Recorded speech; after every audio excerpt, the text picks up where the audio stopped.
Shake your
yes, was it Ubati Awuso? Shake your waist. Awuso Jumedia. You feel like a cray. I teach you. I come here. I eat my own warfare. I'm walking on. I'm watching. No more to be doing. Mrs. Edias. I was someone in your family. I to say, I call you more me now. You don't you know the Shiamu Ewo Kumasi. You don't know who is who. Sabrina. Also, bet me. I vote to now their more favorite contestant. Why anybody couldn't? Why I Kumawu TV. The April lie. I was what you made. Yakwa Asamba Bill. Now this week I was so bobobo was it bobobo boswe bobobo twerk yenya no maya mo ho fei omodo mo sisi no ebesa bobobo wonu odofo nyina nhia ye wo ne ye mehwe bobobo twerking meminda way ane meminda bia I was pap ahojo Atenga Junction Kumasi baby Kumawu TV wono anumre no sia pepepe na red carpet da chance no so na audience ni na trance 8 p.m. na ngochi pepepe e dwumade na ahyehyɛ so ɛyɛ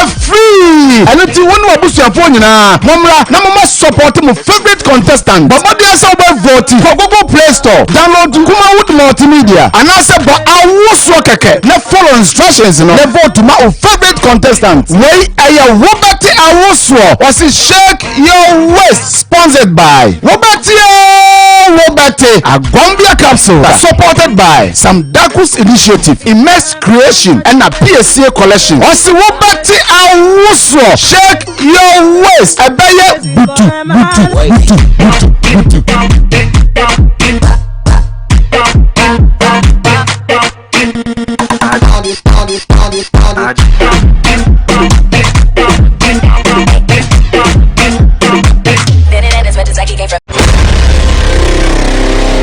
Are you ready? Pound it up, pound it up, pound it up. Yes, Embrace was it Wobati Awuso Shake Your Waist Awuso Jumedia you feel like a cray achichiri akwamia me ayi ma omu wo fe omu wakono omu wutwa no mu tibi do omu sisi Edias Awuso man ye fe Embrace say akwayi omu mia nyina ye do omu nyina be hyiamu ewo Kumasi ye be hwe who is who Sabrina nso betimi avote na wo ma favorite contestant why anybody kunim why aye Kumawu TV the April lie Awuso Jumedia yakwa asamba bio na this week Awuso eye bobobo was it bobobo boswe eye bobobo twerk yenya no ma ya omo ho fei omo de omo sisi no ebesa bobobo wonu odofo nyina nhia ye wo ne ye mehwe bobobo twerking miminde we ane miminde bia ewo awos pap ahojo atenga junction kumase baby akumawu tv wono anumre no sia pepepe na red carpet dash ase no so na audience nyina atrase 8pm na nwotwe pepepe e bi dwumade na ahyehye so eye free ane ti wonu obusuafo nyina momra na mama support mo favorite contestant bobodi asa oba vote for Google Play Store download Kumawood multimedia and asa bo awuso keke na follow instructions no na vote ma o favorite contestant wey aya Robert Awuso was shake your waist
Mesrawa Bompayo.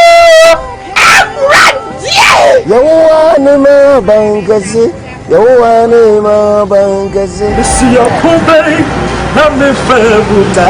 Amadia bay, na me femuta. Say boy Sudina. A drobian kadem. My goddess. So penesi, I'm a for my dinner. Nsio beto. Wadom Nasumeso, Wadoya Nasumeso, DJ, Asidanka Odino. Odofo utime, Reverend Mesabosidi. Odofo and Mosufuko Yesini. Brother Sammy now hear me. Midin Eddie Joseph Mensa. Make a senior copy. I only have a lady gift. I hear a Quenya Cassia Abama and to four. Opposite the bar and young to a Jumaino. We are up and coming artists. Abadia Biokwan. And it is so music production. In the work of Faben. That is so person obey gospel artist. And you need a strong music production about. When your competition, where the Quenya Cassia Bedawa, and it does so music production. Several better forms. Meaning, said a Jumaway, your friend. Send your mere fellow won't mean that. Name will say a beya, Ubinya Ubia, or the songs, and I saw the soon. Now, Odway to Ubia, when you swadi. Forms you need free and Niska. Then you monocorano. Oh, yeah, Misso, Mebamubia Mount. Bra, now on Bayo Mama Wati. Intimate Safro. She number a good screen national. Fresa number. Nekacho Bishop country be known for it. We are see women.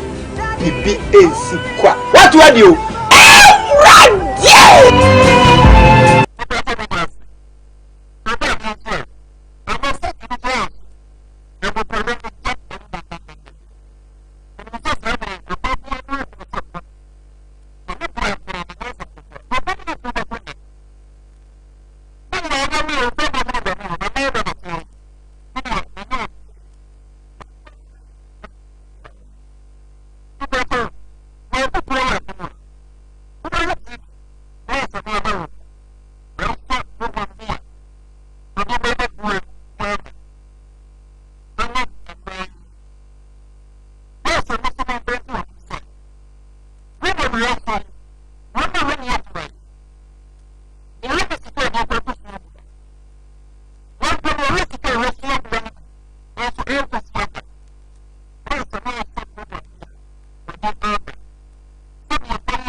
Awurade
Thank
you.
Medofo odo na sana odo te sa ahwede chichemu ya miensa ne nkon napo ene de ete wo hyase de sesei odru napo ana ne nkon de ma odo ye ya no se ba akofo kodo a na ba akwa komanimu a ya na ya bebre enu ntini ya hyehye dwumadi a ya to ne din odomu nkomo yɛne abadwafo bɛsi nkonnwa ne akyerɛkyerɛ na sɛ ɔdɔ no aduru na pa a sɛdeɛ ɔbɛsane no ama no ayɛ mmerɛ na sɛ aduru ne nkɔn so a sɛdeɛ ɔbɛdane no ama no ayɛ dɛ ɛno nti hyia me owura Samoa na kae sɛ ɔdɔ kɔ deɛ ɔdɔ wɔ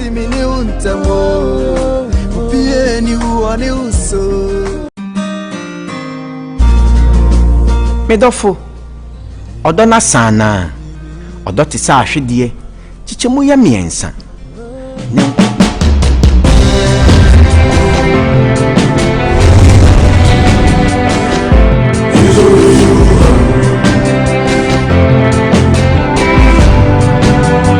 Vampire!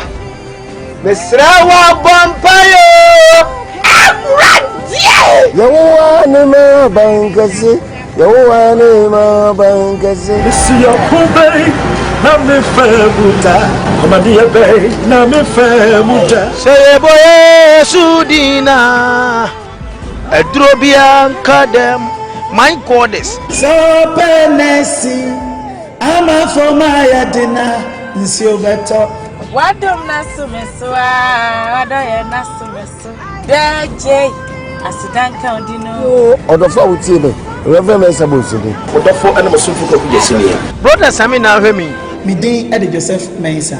Ne kwasi ni akop. Eyo ni aba lady gift. Eye akonya kese abama anentofo a wopese oba enwomto adwuman mu. We are up and coming artists. Abade bi okwan. And it so music production. In the work of Abeni. That is so person obey gospel artist. Any that so music production about. We nya competition. Where the akwanya kesi abedawa, and that's so music production. Say bra be fa forms.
Apa?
Yes, embrana so wasi ubati awuso shake your waist awuso jumedia ye free na kakra yi achinchiri akwamia mia ayi ma omu ho fe omu akono omu ho twa no mutimi de omu sisi edi asa awuso ma ne ye fe embrana so se ekwayi omu mia nyina ye do omu nyina be hia mu ewo kumase ye be hwe who is who sabe we na so betimi avote na wode ma favorite contestant why ene bedi kunim why aye Kumawu TV de ebre wo live awuso jumedia yakwa asan babio na this week awuso eye bobobo wasi bobobo boswe eye bobobo twerk yenya no ma ya omu ho fei omu de omu sisi no ebesa bobobo wonu odofo nyina nhia ye wo ne ye mehwe bobobo twerking miminde wei ane miminde bia ewo awos pap ahojo atenga junction Kumase baby Kumawu TV wono anumre no sia pepepe na red carpet da chance no so na audience nyina atrase 8 p.m. na nwotwe pepepe e bi dwumade na ahyehye so eye free aniti wonu abusuafo nyina momra na mama support mu favorite contestant bobodi asa oba vote for Google Play Store download Kumawu multimedia anase bo awuso keke na follow instructions no na vote ma o favorite contestant wey eye Wobati